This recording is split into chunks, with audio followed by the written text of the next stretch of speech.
Hello everyone, my name is Jamin. Thanks so much for visiting my channel. In this video, I have an HP 15t-dy200 laptop. I'm going to show you how to get inside, access your storage. So first thing, power down your computer, make sure that it's off and unplugged from your charger. We're then going to flip your computer over to access the bottom case screws. Now there is a long rubber foot on the top of my screen and the bottom of my screen shown by the blue arrows. You're going to have to take those up to access 3 screws under each one. To get those up, you're going to use a small, very flat pry tool. They're only held on by double-sided tape, so you will be able to carefully, slowly pry them up. If you go too fast or bend it too much, it is possible to break them since they're just rubber. If you do break them, you have the option of buying a new one to replace it, or you could just use it broken. If you split it in half, you still have to put down the whole thing with double-sided tape, so you can just put it down broken and it should still work fine. After you get all of your screws up, if you flip the computer over and look at your keyboard or your palm rest area, you'll see a seam in the computer at the edge of your palm rest and your bottom case.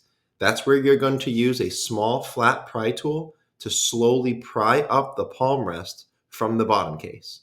You're going to go all the way around nice and slow. Don't put the pry tool too far in. You could damage some internal components. Just keep it on the edge and pry up that palm rest from the bottom case. Once you do, this is what you're looking at for the inside of your computer. Now, as a general computer repair side note, guys, when I'm working on a computer in my shop, it's sitting on an anti-static mat. Either that or an anti-static bracelet are great ideas to avoid damaging anything in your computer when you're working on it. If you would like any help with tools or supplies for your computer project, as well as any upgrade and replacement parts for this specific model computer, I will have a link above, also below in the description, and it will be a list of all those tools and supplies and replacement parts. Now, before touching anything in a computer, it's always smart to remove or at least unplug your battery.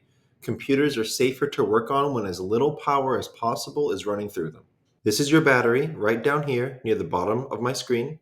The battery is held down by 7 screws noted by the red arrows, and it plugs into the motherboard near the blue arrow. After removing all the screws and lifting the battery up, that will unplug it from the motherboard. This computer has a single storage port right here. It's an M.2 PCIe NVMe port, Gen 3 solid-state drives. I will have all that information below in the description for your reference, but I will also have several replacement and upgrade options for you in that list I told you about with all of the tools, supplies, and replacement parts for this computer. I will have in that list a 500 gigabyte solid-state drive if you're looking to just replace a bad one maybe and keep the cost as low as possible, but I will also have a 1 terabyte and 2 terabyte upgrade option for you. The way to work this solid-state drive, there's a single screw right here on the right-hand side of it. Once you remove that screw, you can easily pull it out of this port right here. As another side note, if you are installing a new drive to your computer, you may need to install an operating system onto it afterwards. I will have a video tutorial link below in the description. Also above in the video, it will show you how to install Windows 10 onto an HP laptop.